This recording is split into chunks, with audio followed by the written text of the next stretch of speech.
In 5, 4, 3, 2.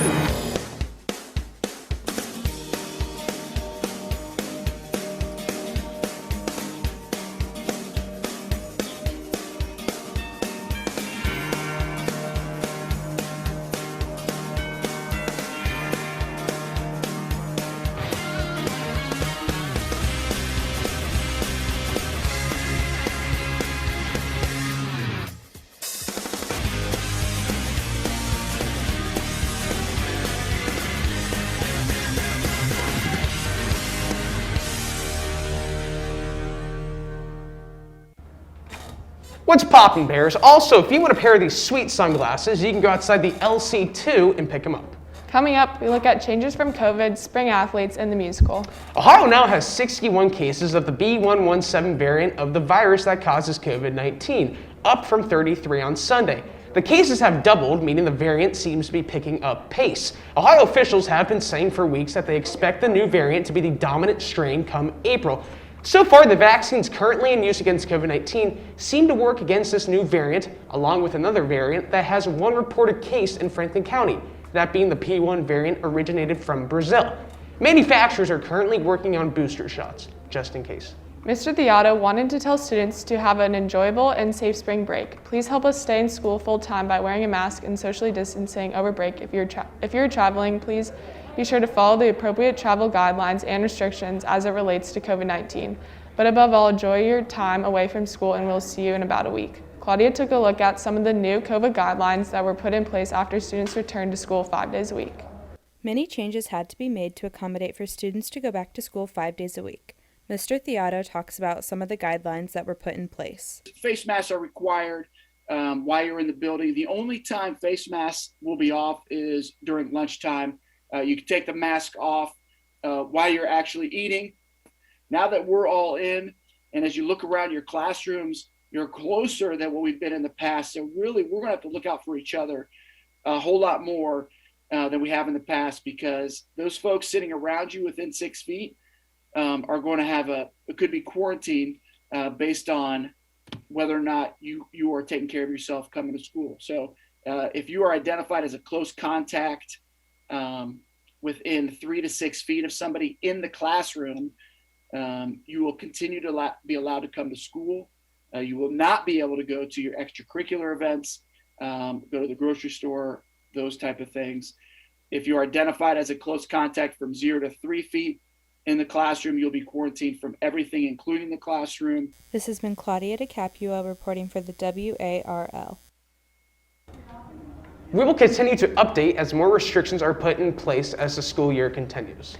UAHS had 16 students compete in the Ohio Speech and Debate Association state tournament last weekend, highlighted by Beverly Kinnetetter and Casey Kula, who made it to the final round in due interpretation, as well as Rachel Leach, who finished 4th out of 92 Lincoln Douglas debaters in the state. And now to Nora and Jack with sports. On Saturday, the ice hockey Bears beat rival St. Charles 2-1, claiming the district hockey championship. This is the first time the Bears made it to the Final Four since 2007, ending a 14-year drought.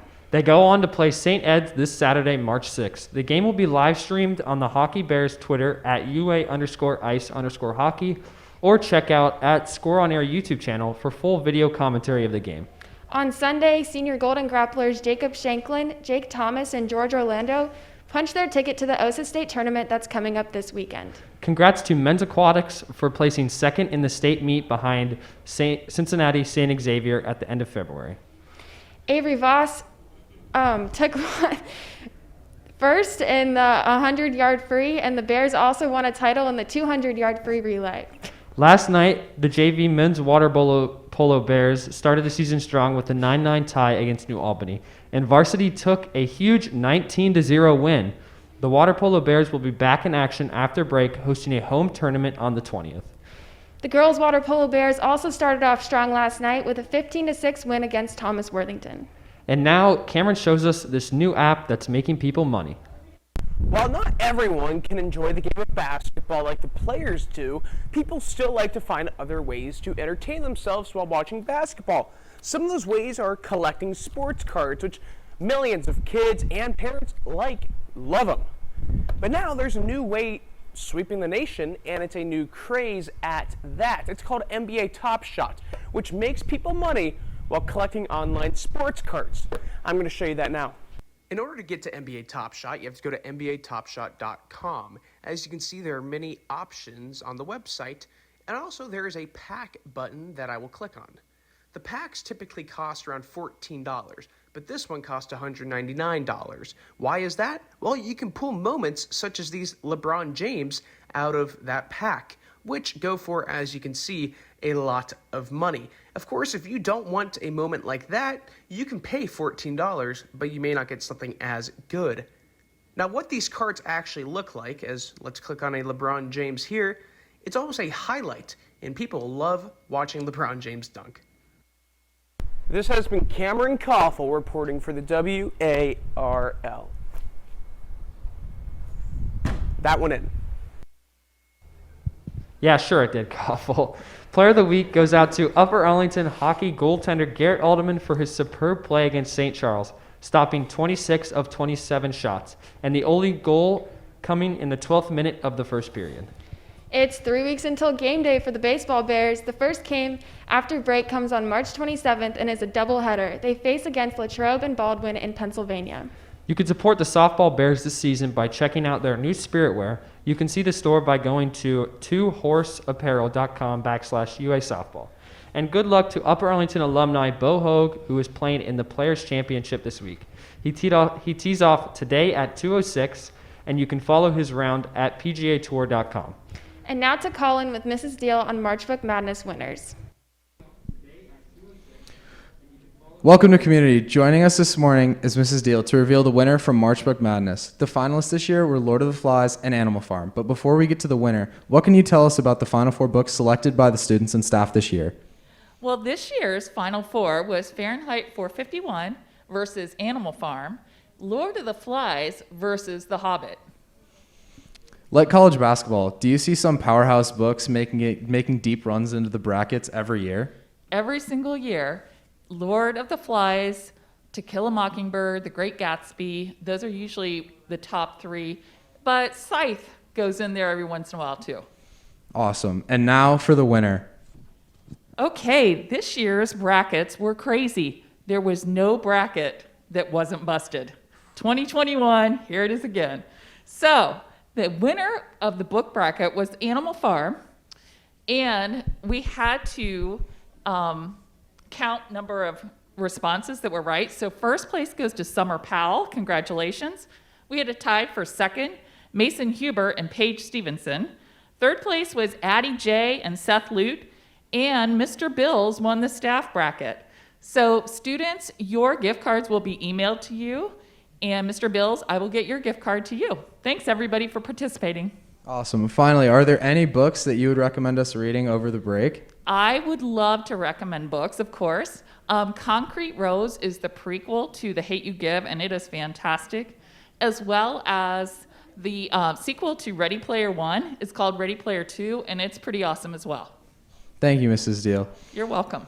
Now, the musical finished their taping yesterday and their final live performance on the UAHS stage. Luca takes a closer look at the different processes the theater program has gone through to make this year's show happen. But the cast and crew have had to comply with COVID guidelines, all while putting together a very ambitious production. I spoke with junior Paul Renner to see just what was going on backstage. Yeah, I'm Paul Renner, and I'm going to be portraying... Actually, one second. I'm going to take out my Invisalign so I don't have a lisp, okay? Okay, I hope you include this in the interview. I will, absolutely. Great. How was the audition process for the musical? For the students, for you, how was it? It was pretty strange this year. For me, I chose to not even do the live audition. I chose to record videos of myself doing the three components that are needed to do a musical. I recorded myself singing, I recorded myself acting, and I recorded myself dancing. How did you feel? This is your first musical, right? So how did it feel to get the part? It felt pretty good. I honestly was not expecting to get a part this big and take on this much work, but I'm really glad it worked out the way it did. And so, what are the main precautions that are going to be taken for both rehearsals and performances? So pretty much the whole time, everybody's going to be wearing masks. The vast majority of rehearsals as well, we are maintaining social distance. But I really enjoyed my experience this year, and I would like to next year if I have time. Would you recommend it to other students? Absolutely. The show debuts and records tonight, March 4th, and productions will continue throughout next week. Screenings available both in the auditorium and virtually will happen on the 24th through the 26th before ending in a final screening at the South Drive-In Theater on the 27th. This has been Luca Noguera reporting for the WARL. We might have to clear the air. We might just have to. There will also be a student-only show at the high school. And now back to Maine. The $1.9 trillion COVID relief bill passed Wednesday by the House of Representatives extends unemployment benefits through Labor Day and raises them by $300 a week. President Joe Biden hopes to sign the American Rescue Act of 2021 on Friday. As of the board meeting on Tuesday, 307 students and 21 staff members are in quarantine across all of UA schools. If you're in an AP class and plan to take the AP test, make sure to check College Board to check if there is a yes next to your name. Congrats to Kaya and Daphne Jahan, Ellie Crispo, and Julia Monar on participating in this year's Regional History Day competition held this Saturday. Daylight savings is Sunday, so make sure to change your clocks. Fortunately, spring break will give you a week to catch up on that lost hour. Coming up after break, we'll look at the difference a year makes and what our students are looking forward to in the new building, and aloha from Matthew from the Rainbow State. Thanks for watching, Bears, and have a great Thursday. Now you may go to lunch.